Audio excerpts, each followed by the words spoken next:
So welcome. This is a webinar from SingleKey. We're going to go into some quick tips on how to be a landlord, especially at the very beginning of the process where you do your due diligence and tenant screening. We will also cover a couple new features, which is pretty excited about. We've got a international credit check. It's the first in Canada. So we're going to focus a lot of the kind of walkthrough and the credit score on our international one.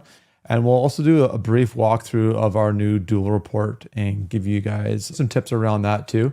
It follows a similar discussion that we've had in the past for reading these credit scores. We'll do a quick welcome introduction. We'll talk about the SingleKey offerings as they come up throughout the presentation. We're going to do some screening tips, and then we'll talk about, of course, the international credit check, the dual report, and then ask the questions as they come to mind. Get them on into the chat. So my name is Mackenzie Wilson. I'm one of the directors here at SingleKey. My experience in terms of landlording, I'm probably a little bit unique in the sense I really love this industry. I've been involved in one form or another now, going back to 2016.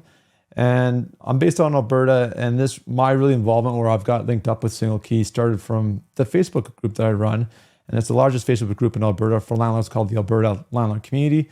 And I really did live weekly talk shows just troubleshooting the challenges of being a landlord. So I'm really hoping I can sit here and provide you guys some information and at least take away one or two points to make your tenant screening process better. Then we've done something right here for you. I also have a YouTube channel, and I think part of the claim to fame as well there was probably still to date, it's the only YouTube channel that was dedicated to finding tenants, because really that's the most important part of this process is your due diligence that you do up front. If you've picked the right person into your vacancy, it makes the rest of that tenancy not on autopilot per se, but very close. It makes it much easier versus if you don't pick that right person, you pick someone in there that perhaps stops paying rent, or even worse, is damaging the property, or is maybe not the right fit for your personality and your management style. It creates all that stress and makes it very difficult to be a rental house provider and a landlord. And really, you're going to find yourself burning out. We don't want that to happen. A little bit quickly about SingleKey. We started in circa 2018, 2019. Here is Ville in the early days. There was just two employees, Ville and a developer. And this is just during COVID. He turned in a small apartment into his office. So, really got a bit of a startup journey, and we've moved quite quickly. I think now today we're well over 120,000 landlords on the platform. Coming up, if not, we've passed 500,000 tenants that have gone through applications. And now we're a team of I think we're 22 or 23 employees now, within another dozen support contractors. So basically Canada's largest and fastest online tenant screen service. So let's get into the new report. I'm going to do a quick screen share. We're going to go through the international credit check. I'll show you what it looks like, and then we're going to show you how to order it as well. And then we'll show the dual report. So really exciting. We have a new product for international credit checks. This has always been a challenge, especially for the people that have more experience. If you've got someone that's new to the country, new Canadian, they've applied, they're typically have no history. And then you're trying to make a decision with less information. It's difficult. Unfortunately, what's probably happening out there a lot is the new Canadians, they're probably offering you a sum of money up front. I believe, and I know in most provinces it's illegal, and unfortunately, but it still happens. So what this tool will allow you guys to do is that it will allow, and you can give the tenant the choice to pay for this as well. And again, we can show that on the purchase flow, but it allows the tenant to bring their credit score from the home country. We do about 15 to 20 countries. It's in and around there. And we cover 80% of all new Canadian applications. So there's a really good chance that we've got the person that's applying a rental, if they've just come to Canada, maybe they've got a Canadian work permit, that you're going to be able to pull their credit history and allow them to bring that context of their financial history with them from their home country. So because we have so many different countries, so many different monetary systems, the credit scores are just as unique as the countries themselves. So what we've done is we've partnered with a third party called Nova Credit, and they've standardized the credit scores from all these different countries to follow a similar format that we use here in North America. So if you've seen an Equifax or a TransUnion credit score, where it's that range from 350 to 850, then we're going to see a similar kind of scoring system here. So we'll quickly go into it. We got a bit of basic information, the name of the individual, their birth date, their home country, their city. It's kind of all listed across the top here. And of course, the date that the report was generated. You want to make sure this is recent within the last 30 to 45 days. Obviously, looking at older financial information, things can happen and change. And now you get the credit score. Important to know about the credit score is it's just a single snapshot in time. So it's great to see where they are. It's a quick kind of metric to look at, but it's not indicative of whether the tenant is always financially stable. And what I mean by that is you might have situations where tenants have gone through a life event, perhaps divorce, job loss, something like that, where they might have external factors affecting their credit score. And then in that case, you might have an opportunity, you might have a really good tenant who's going to be extra grateful that you've selected them that might not have the best credit score because of some of these external factors, but still have good financial habits. And those are really good tenants you want to get because they make for a great tenancy. They're grateful and it kind of starts that relationship off a good foot. So kind of gives you the range here. And also they've got in these score codes are generally just additional things that you need to be aware of. When you go through and do your due diligence, the expectation is you're going to go through the whole report from start to finish. This is just kind of giving you a place that, hey, make sure you focus in and review these areas specifically. And then we get into some basic metrics here. So we've got utilization of the available credit this person has. If they've got between all their different financial products, say car loans, student loans, credit cards, if all of that available balance, let's say it's 100,000 for simple numbers, this will let us know how much of the utilization that they're using. So obviously the higher this number gets, the more leverage they are, something to be aware of. The next thing is age of oldest trade lines. This is a great indicator because the longer they've had a credit card or other financial products, it shows a better track record. Number of products too. You should expect for someone that is of an adult age, especially as the older they get, you should see a number of products here. It's pretty hard these days to live without any financial products. And then of course, inquiries over the last 6 months. Inquiries, if you see a lot of them, could be indicative. It could be a red flag. It could be seen as credit hungry. Not always the case, but again, we're taking all these different data points and trying to paint a financial picture. So what's important is not one single data point should be a deciding factor. It's how these data points fit together is what you're looking for as you're reviewing these reports. Okay, so we'll get through. There's some other kind of information here as well. But really, the key thing in these reports when you're diving into is looking at the individual trade line. So every trade line is a financial product. A trade line could be a credit score, could be student loan, car loan, mortgage, revolving line of credit. So perhaps, which is also still a credit card, but also could be like a line of credit that's unsecured. And then, so you're gonna get some basic information about it. And this is kind of the bread and butter of the report. You're gonna get a payment history. So generally, you're gonna wanna see these green circles across the board. That means they've paid everything on time.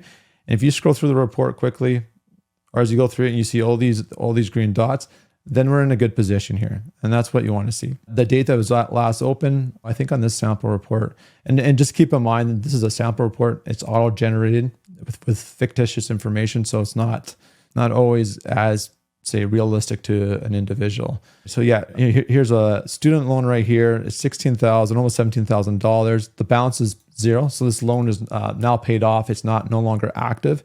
We should see something similar to it. Inactive state here. And so you're just kind of looking through all these data points, making sure it kind of makes sense. What else we've got here? We've got some more different loans. The number of inquiries, we've kind of already talked about this, but if you see a bunch of inquiries over a smaller period of time, perhaps 1 or 2 months, maybe they're shopping for a car or doing a big financial purchase. And of course, they're shopping around for the best rate. That's totally normal. Where something you might want to be a little bit more aware of or looking for is when you see continuous number of inquiries that don't have any pattern, and especially if it goes back over a longer period of time, that would be where it's worth following up with the applicant or the prospective tenant to inquire what's going on and see if they've got a reasonable explanation to explain what you're seeing. And the last part of the report here is, of course, they've got their reported addresses from the country they're from. And then we've just got some information on the report. This basically will kind of summarize in this section the different credit bureaus depending on what country the individual is from. And that's basically it. So it's pretty streamlined. It's to the point, really. The trade lines are the meat and potatoes. of what you're looking for. And another thing too to understand about credit scores is even through Equifax and TransUnion, which are our two main bureaus here in North America, they have many different credit scores. So the credit score you might be able to pull through your bank account, the one you can pull from Borrowwell or Credit Karma, even if they're all from the same source, if it's TransUnion or Equifax, they still could definitely vary because each of those bureaus offers many different products. And what that means is a business will go and request a credit score. They might value certain parts of the credit score as more important and they'll weight it higher, which is where I will see these different credit scores. So it's more of a ballpark kind of quick test of seeing where someone's at as opposed to being a make it or break it decision. So let's get into the dual report here quickly. And we can show some other features as well. So right now I'm on our main dashboard. We can click on, these are what you're seeing here are 4 credit scores that I have pulled on prospective tenants. Right now you can see that the Equifax and TransUnion will have that dual icon. And then this last one down here is an Equifax only credit score. So let's just click on one of these for an example. So here is our, I'd say, I'm not gonna say new, but really our latest kind of product, which is the dual report. And at the top here, you get a quick summary and you can translate, you can go back and forth between Equifax and TransUnion. Again, keep in mind, this is all fictitious or made up information. You're not going to see normally that great of delta between the two credit scores. At least you shouldn't have. We have seen, looking through at some real information, we do tend to notice that TransUnion seems to be higher than Equifax. And we have seen, because, and my educated guess here when we went through a lot of reports, that businesses, there's a cost to reporting to the credit bureaus. So most businesses probably only choose to report to one or the other. And so that's where we'll see actually slightly different information. And in some cases, we've seen where a bankruptcy or collections only showed up on one bureau over the other. This would then highlight the reason where, if you want, again, your job being a landlord is getting as much information up front and ensuring it's truthful, which if you're getting it directly from us through getting the information directly from a credit score as opposed to taking a screenshot from a tenant because they have the opportunity to perhaps fake it or modify it. This gives you then, again, more of that information to make the most informed decision possible. So you can quickly go back and forth across here. We've got credit score, their overall debt service and payments. This is the amount of money that across all the different products they have to pay at a minimum every month. So the minimum payment on the credit card plus a loan amount on a fixed installment loan and so on and so forth. And then, of course, just the total debt outstanding. We give you a bit of an applicant profile here. So this one's not the best example, but here you'll see the number of people in the household, if there's multiple people, if they've got pets, number of vehicles. It kind of gives you a quick gauge on the household profile and make sure it fits the product that you're renting out. You know, 1-bedroom condo versus a full house, for example. Again, we got a quick highlights over the sections here. And then we can get down into the actual credit scores. This is really helpful because this gives you the context of where they fall in the range of the credit system. I get asked all the time, what is a good credit score? That's going to be really dependent on your location and comparative to the other credit scores you're getting in, because you could be in perhaps more of a lower income neighborhood versus the high end condo in downtown Toronto, for example, where you've got lots of higher paid 6-figure young working professionals. It's going to be super dependent. Now, this is a fun part here. Is we get reported addresses. These are the reported billing addresses that you get directly from Equifax or TransUnion. You should see on your rental history where the tenant has gone and put in their current and previous addresses. You should be able to cross-reference ideally and match some of these addresses. Now, keep in mind the databases that Equifax and TransUnion have aren't always perfect too. So I wouldn't worry if you don't get a match here. But if you do get a match, well, now you've got a high degree of confidence that the information being presented to you from the tenant is in fact truthful. Now, again, as we kind of take in all these different data points, you're getting more and more confidence that you're looking at accurate information, and then you can make the right decision. So here's the trade lines that we talked about in that international report. What we've done now is color coded them, and you can also minimize or expand upon them as you want to dive into them. Green means they're current and paid up to date. So just like a traffic light, green is good. Yellow is something's overdue. So they've got a credit card or an discount. Well, I'm not sure what this is, something that's been made up. This trade line it's got late payments. So actually right here, it's got a number of late payments. They've paid it. They've been late 30 days or less past the due date of the invoice 4 times. Between 30 and 60 days, so 2 months late, they've gone 7 times. And then in the worst case here, they've gone 90 days plus 4 times on 4 different bills for this trade line. If you see a red trade line, that means it's gone to collections and it's been written off. So that's the worst case. So for example, if it's a TELUS phone bill or a Rogers phone bill and it's red, they've now sent it to collections to a third party to try to collect on some of that money. And then another thing too, again, this is just one sample that's auto-generated, but we allow tenants to upload a variety of supporting documentation. So we do government issued ID right now today, and coming out here very soon, we're going to actually do an analysis on the ID. So today we just present you the information. Tomorrow we're going to have the ability to do a selfie with the tenant, and they can also upload their government issued ID. And then we'll do a facial scan and use an algorithm, and we'll give you a confidence rating that this person in the selfie is in fact the person on the ID. So again, our goal here is to build you from a great foundation of documentation, following that saying, hope for the best, but always prepare for the worst. So if you guys go for a single report, either Equifax or TransUnion, it's $24.99. Our dual report is 40% off, and it's the $39.99 as opposed to ordering the 2 reports separately. And then our international credit checks are $59.99. Now, with all these pricing, you have the choice to either push that cost onto the prospective tenant or the applicant, or you can pay for it yourself. And this is really a personal judgment call. It depends how many applications you're getting in. If you're in a slower environment, maybe it makes more sense for you to pay it. If you're getting lots of applications, maybe it makes sense to outsource the costs. I've seen too where people have asked the tenants to pay for the initial report, and then they reimburse the tenant upon approving their application. We have just launched, we're getting very close to, it's launching this week, or it may have already launched here. We now allow tenants to create their own profile, and if they pay for their own report, they can keep that report and then take it to all the different viewings they go to and all the different rentals that they apply for with their application. They can then take that credit score and give it for free, the report, to use the landlord. So you guys are gonna start seeing soon as you manage your vacancies, the tenants will be showing up with their credit score already hand at the viewing, and they can give you access to it. There's a number of ways we can kind of do that, and it will get added to your account for free. So you don't have to pay for it, which is a bonus. The tenant is happy because now they're minimizing the number of inquiries on their credit score, which is always a good thing. And also allows them to put their best foot forward, because obviously if you have a tenant that shows up at viewing and they already have their credit score, they understand what you're looking for, it just kind of gets them to the front of the line. Let's go back into the portal here, and I'll show you what this looks like in terms of ordering the different reports. So we're going to go back to our main tenant report dashboard here. We're going to go order new report. So we got 2 ways. I always recommend doing this one. This is where you send a link out to the tenant, and then they fill in all their information. If you've already done your own process, or you've got your own application, you can enter the information directly yourself. You do have to upload proof of consent from the tenant that they've given you permission to pull their credit. This takes more time. It's more prone to errors because now you're retyping someone else's information.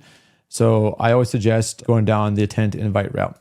So also we need a tenant's name. So we'll just go, Tim Tenant, Tim at something, anything here. Then you punch in a phone number. Now you can choose and pick and choose what information is mandatory on your application. I generally have all these checked, especially if you're in a low vacancy, high demand environment. You should have all these boxes checked. Just for demo purposes, we're just going to keep them off so we can get through the process a bit quicker. Here now you're going to choose your property and the vacancy. You can also create a new unit. So we'll just type in an address for anything here. Let's just go, here we go. One address. Let's just say it's unit 101. You're going to pick the rent that you're going to charge for. And this is important to have it correct, because obviously whatever rent you put in here is how we're going to calculate metrics like rent to income.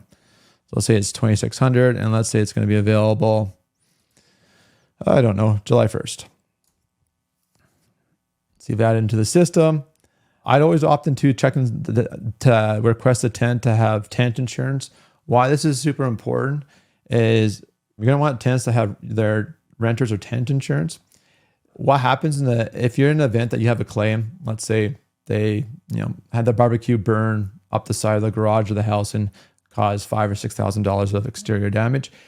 If they're deemed responsible and they have their own insurance, your home insurance policy can push that cost and liability and that claim onto the tenant insurance, protecting your claim history and your own insurance which is preventing you from future increases or on your own insurance premiums when your insurance policy comes up for renewal. So super important to have. And then here's a choice where you guys can pick if you're going to pay for it yourself or push the cost onto the tenant. And then this is where you can also choose if you do a US or Canadian credit check, which is what we've got below. So here's the dual report, that's 40% off, or you can choose to do the individual ones. And then of course, the new thing right now, our international credit check. Again, we cover a number of countries, they're all listed here. And this covers 80% of all new Canadian applications. So you're in a great position to be covered. So for example, we can select India and go down, and then you just go to I agree, and then click on invite tenant. At this point in time, an email will be sent to the tenant. They'll open up the email and they'll start filling out the application online. Let's go through a couple quick tips to make this tenant screen process easier for you guys. Probably number one is how you present yourself online. When you're marketing and attracting leads on your rental ad and trying to fill the vacancy, you're doing two things at once. I think most commonly we all understand that we want to get as much leads in as possible. The more leads you have means you've got choice. And then when you've got choice, you can see the different quality and applications with that context of seeing multiple applications, then giving you the ability to then pick and choose the best application. But part of that process is how you come across to the tenant. So not only do you want to attract leads, but you want to filter and deter unqualified leads. So you really want to attract the right kind of tenant and hopefully filter out the tenants that don't fit your criteria. So I just grabbed this. This is a Kijiji listing I pulled up yesterday. And this to me screams someone that's brand new to landlording because they've got one sentence. They've kind of talked a little bit about features, a little bit about where this rental is, but there's no process being displayed. There's no level of professionalism. And the photos with the ads are what you see down here. They're a screenshot with it's like a screenshot of a photo, almost like a photo of a photo. It just does not obviously present well. And this would then, if I was a professional tenant that knows the rules, this is the type of ads that I would go and apply on because it shows they don't have a system in place. So you're going to want to have on your ad, obviously do the marketing, showcase the benefits, speak in terms of the needs of the tenant, saying, hey, this has got a great backyard and a deck for entertaining friends and family, so that you kind of talking what they're looking for, or showcase some of the best features or amenities of the property.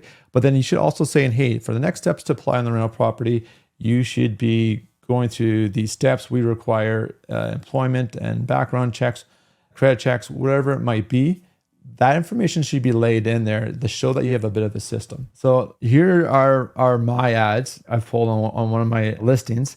And so a couple of things here, obviously professional pictures all the time. You want to showcase that property in its best light.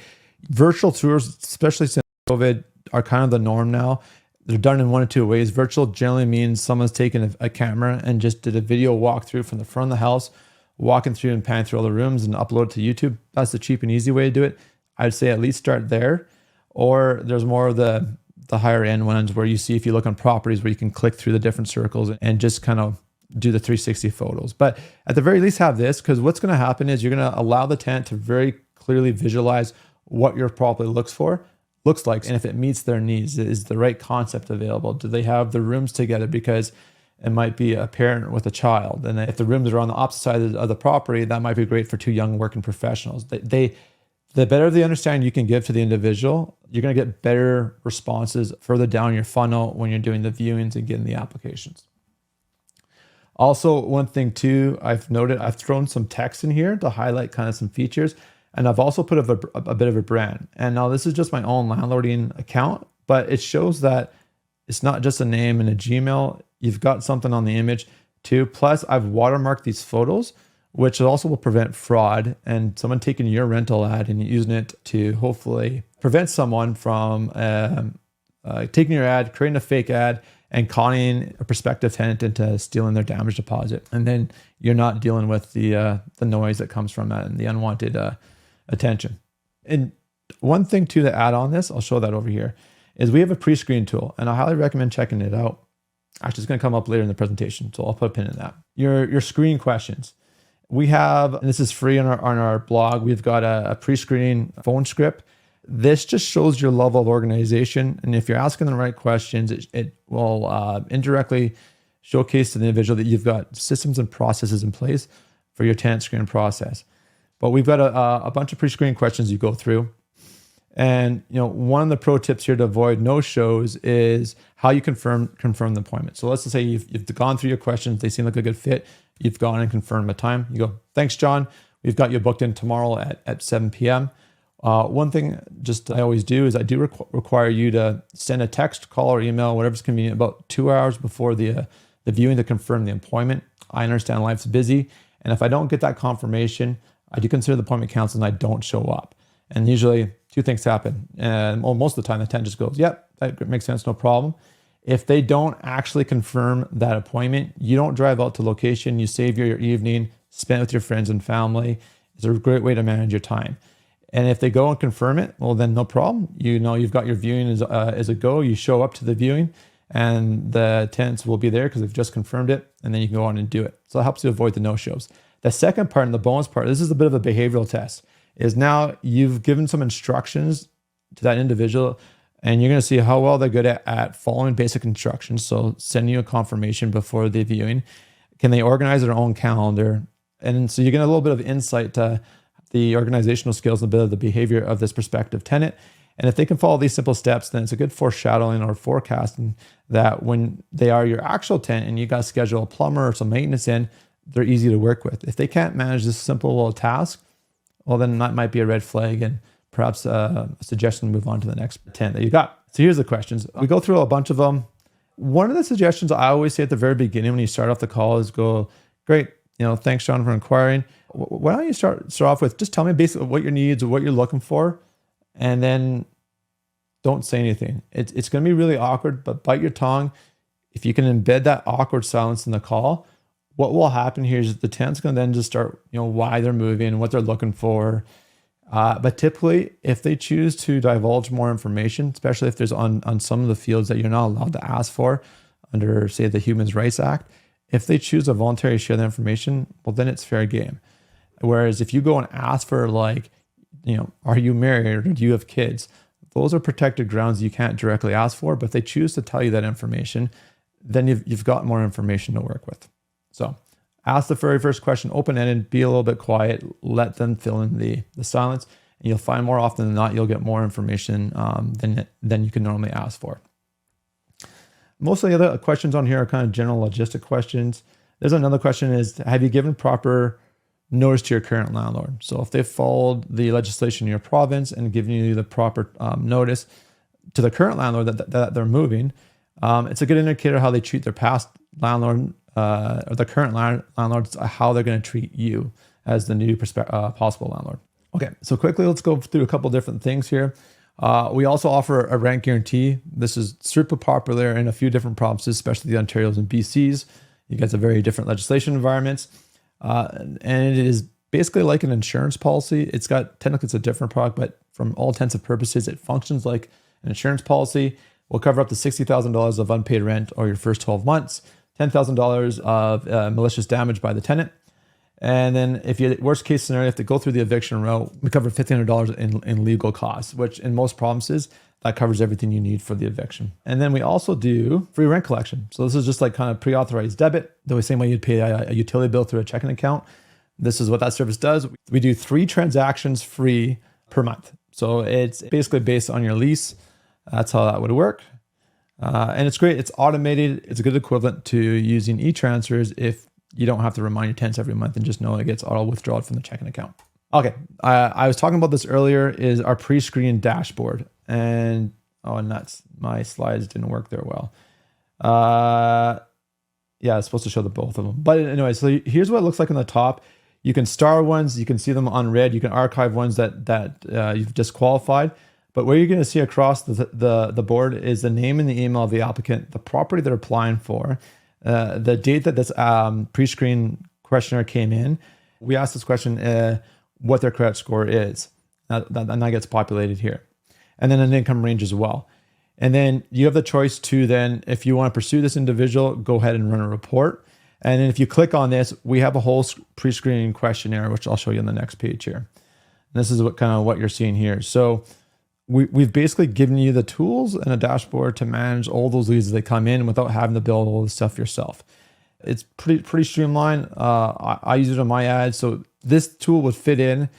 You'd put a link usually in our rental ad saying, hey, for all interested parties to schedule your viewing, please fill out this viewing questionnaire. I use the words viewing questionnaires in certain terms of instead of a pre-screening questionnaire because we're speaking in the needs of the tenants as the customers.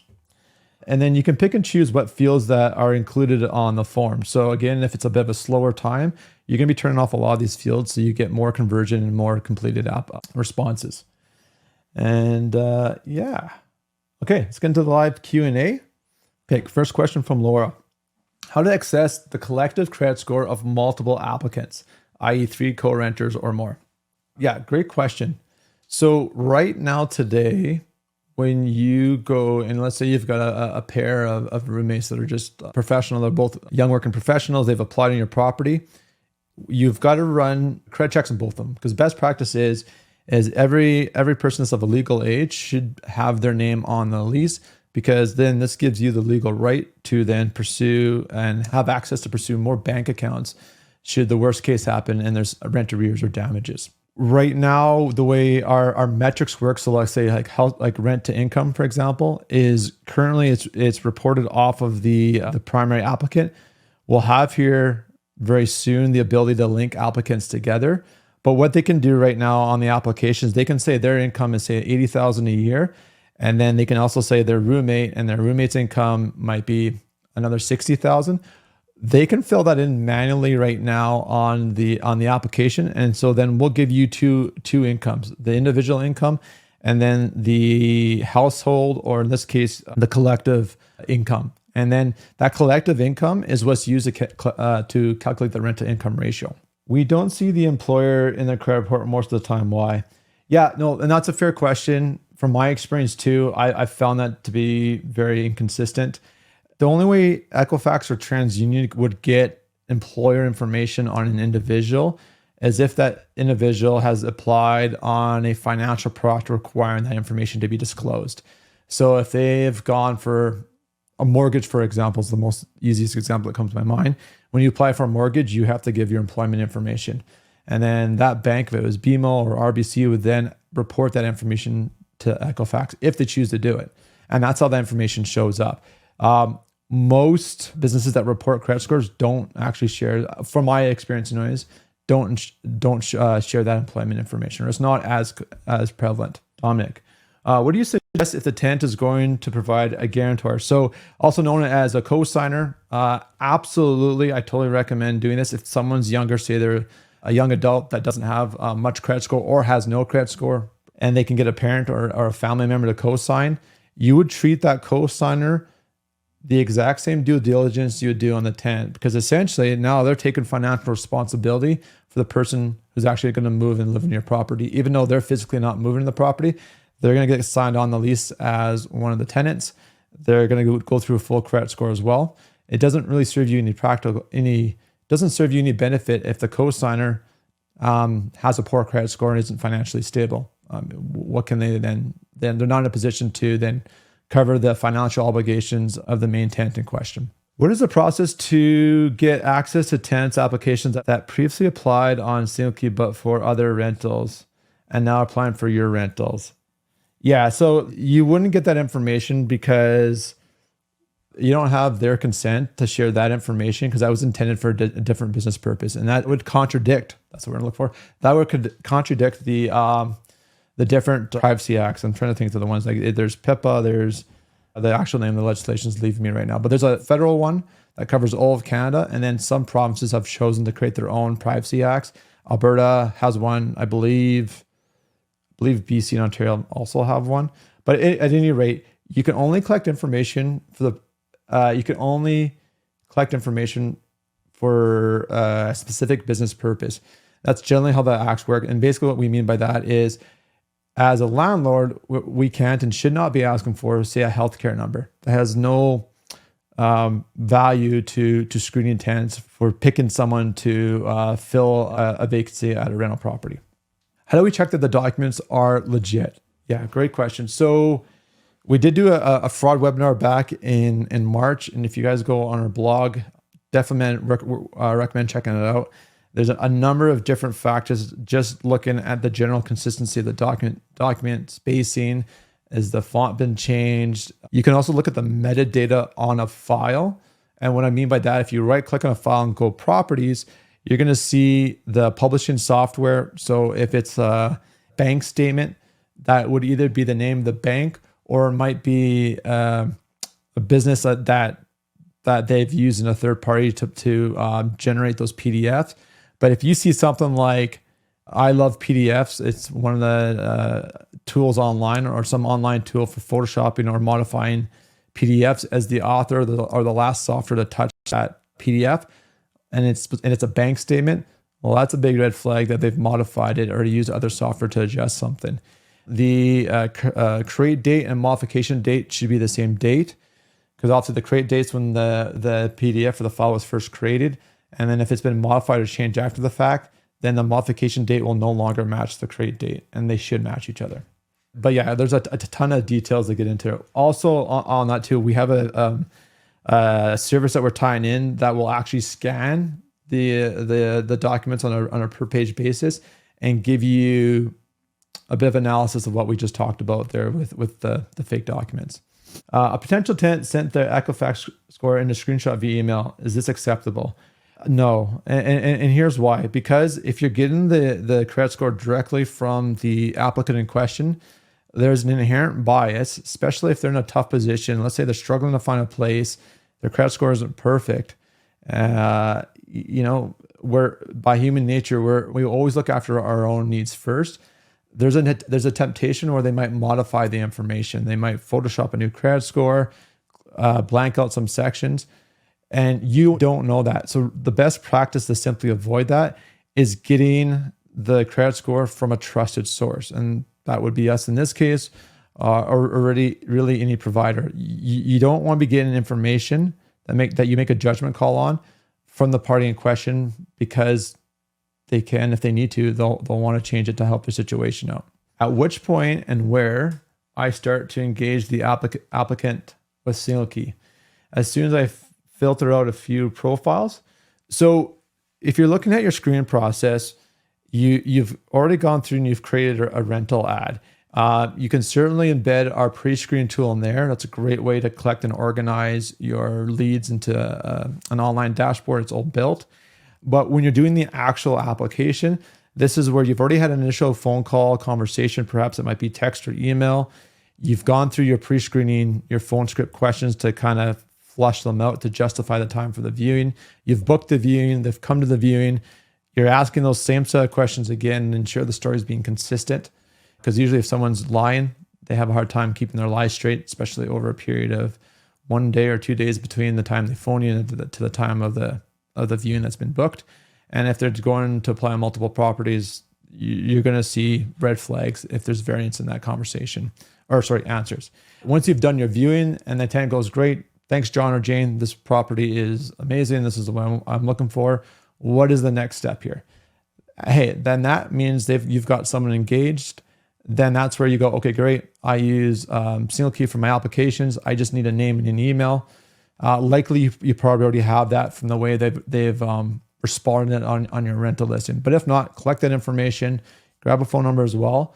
And then that's where you'll go online, what we just did earlier in the screen there, create that rental application link, and then you'll send that link to the tenant. And that can be sent over text, email, Facebook Messenger, really anyway, it doesn't matter. And then that's what starts the process. So then once they get the link, they're going to fill out their online application.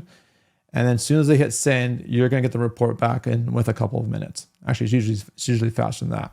Okay, for existing tenants, can I onboard for them for the rent collection? How do I start the conversation with my tenants to fill out or create a profile for them? Yeah, so what you'll do is you'll create your single key account, and then you can go to our rent collection screen, and there's an onboarding process where we're going to ask for some basic information to connect your bank account, and then you'll put in your tenant's name and email.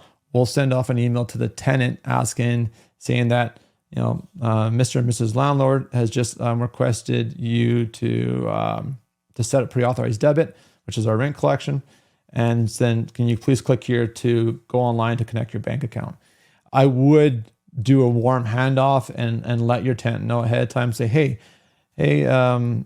and Mrs. Tenant, we've got an opportunity to rent collection. It's automated. It's kind of set and forget it. It does pre-authorized draws from your bank account. So you don't have to bother doing an e-transfer every month. Is this something you're interested in doing? I've had my tenants generally say yes to that because it's one less thing for them to do.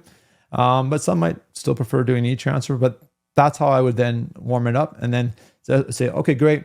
What you'll expect here is I will go through later today and I'll send an invite. I'll come from Single Key. That's the service that does the rent collection.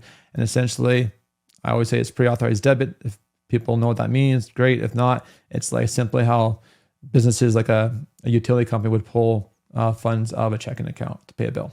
Can we ask for a bank statement to make sure the salary is in there? Yeah, absolutely. So if you're going through the credit score, it's not bad. It's not great. You just need a higher level of confidence, and the tenant otherwise looks good. Have that conversation saying, hey, we're close. I just need to see improve that, your salary matches your letter of employment or the pay stubs that you uploaded.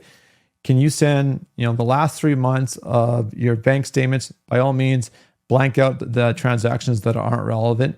But I do need to see so what you would want to look for in a bank statement is the full statement. You want to see their name on the header. So it's not like it could be anyone's bank statement if they just do a screenshot of the single transaction line. But then what you'd want to see is a full transaction. You want to see that direct deposit from that employer.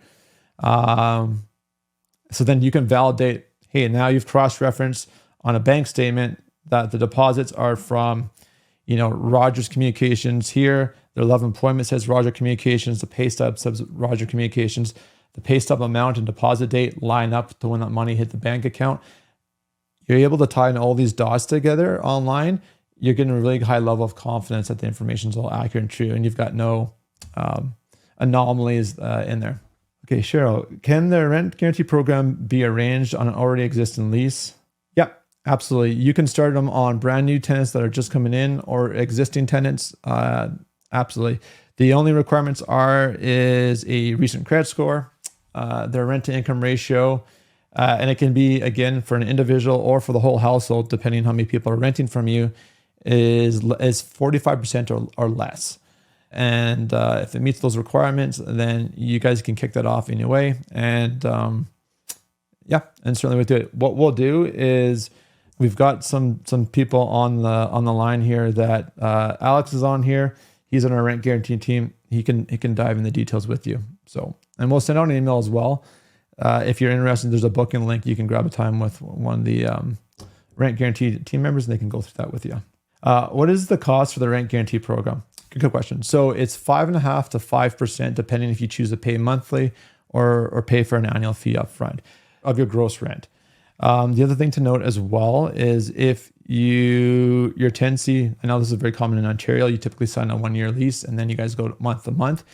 Our obligation follows the same pattern. So we match up to the term of your lease. So you'll start off with the 1 year. And then after a minimum 1 year commitment, then if your lease has gone month to month, so does our rent guarantee. And then you just have to give 1 month's notice to cancel it. Does the tenant end up finding out the rent guarantee is in place? Rent guarantee program's in place? Yeah, it would be, because part of the process is you need their consent to pull their credit score. So they would know about it. In case of a month to month rent, how would you guarantee the rent? So the initial commitment does need to be 1 year. That said, though, I mean, because you're getting the rent guarantee for your peace of mind, ensuring that rent's coming in on your rental property. If that tenant's on month to month, and let's say in month 3 they cancel out of the rent guarantee, and then you bring in a new tenant, you could then just transfer or move the rent guarantee onto the next tenant, assuming the new tenant qualifies. And again, the tenant needs to be employed. Rent to income ratio is going to be less than 45 for the household or the individual. And you need that recent credit score that doesn't show any bankruptcies or collections and things of that nature. With the current tenants, we have a verbal arrangement. They've been renting for us for 1 year. Yeah, you can, Stella. I would definitely recommend doing that because if you've got a verbal lease, while it is technically legally binding, what that means now is your lease is really determined by the Residential Tenancies Act in your province. And because the act might be vague in some areas over other areas, there's a lot of parts of that lease that could be open to interpretation, which may not be in your benefit. What you could probably do is I would approach the tenants and again, depending on what provinces you're in, you could offer, hey, you can say month to month at this price point, or to incentivize and switch over and say, hey, you can lock in your rates for 1 year to protect yourself from rates going up or the rent going up. And you know what? Right now, I'll give you kind of a promo. If the rent's say 2,000 for 1,900 or 1,920, you give them a bit of a lower rent to incentivize them to sign it back onto that fixed lease. And that's one way to get out of a month to month. I mean, if he's month to month and we have the rent guarantee and he doesn't pay, still give 1 year rent, we'll pay any outstanding rent. So you don't get, so if the tenants stop, let's say they stop paying rent here in June and you go and you file a claim, because it's just like, again, like insurance, we go through, we process it, you try collecting rent, that's not happening, then we will pay June's rent. Now, your obligation though, and part of the process with the rent guarantees, you got to follow the legislation in your province. And in most provinces, you've got to make a reasonable effort to fill a vacancy if a tenant has moved out and no longer can pay rent. So if you have the tenant moves out in June because they've stopped paying rent, you now go into July and you haven't found a tenant yet, and you've got ads up and you're doing all the stuff and you're following the legislation in your province, we'll then pay July's rent in July. It's not like you'll get $60,000 just up front because they've stopped paying rent. It's covering the risk as it happens. Okay, if the applicant has a mortgage obligation in his credit report, okay, we are at the top of the hour, so this is going to be the last question. The other questions that come in, we can definitely collect them and we'll answer them in our follow-up email. Okay, if the applicant has a mortgage obligation in his credit report and the applicant reported that he does not pay for the mortgage, he is only the co-signed on the mortgage application, is there any way they can verify he does not pay for the mortgage? So you'd pull a credit score. You would see then what banks they bank with on that credit score, because that would show up in the trade line. So RBC, BMO, and all that. Then you'd want to say, hey, can you show me your checking account? Show me some bank statements where I do not see a monthly mortgage payment coming out. That'd be a way to confirm it. I'm trying to think of another way. No, that'd probably be the best way to do it. That's an interesting situation though, that they're now renting, but they co-sign somebody else for a mortgage, unless they're coming off a divorce maybe or something like that. Yeah, I need a little bit more information there to understand that situation. But we'll wrap it up there. We've gone the full hour, so thank you for spending time with us. I hope you guys found some of that information helpful with your pre-screening process. Really, the most important part here, guys, when you're placing new tenants is that due diligence you do up front. Ultimately, at the end of the day, you are responsible for your due diligence, so make sure you do it. And if we can arm you with more tools and tips to do that better, then we've done a job here in the webinar. So thanks for tuning in. We'll catch you guys on the next one.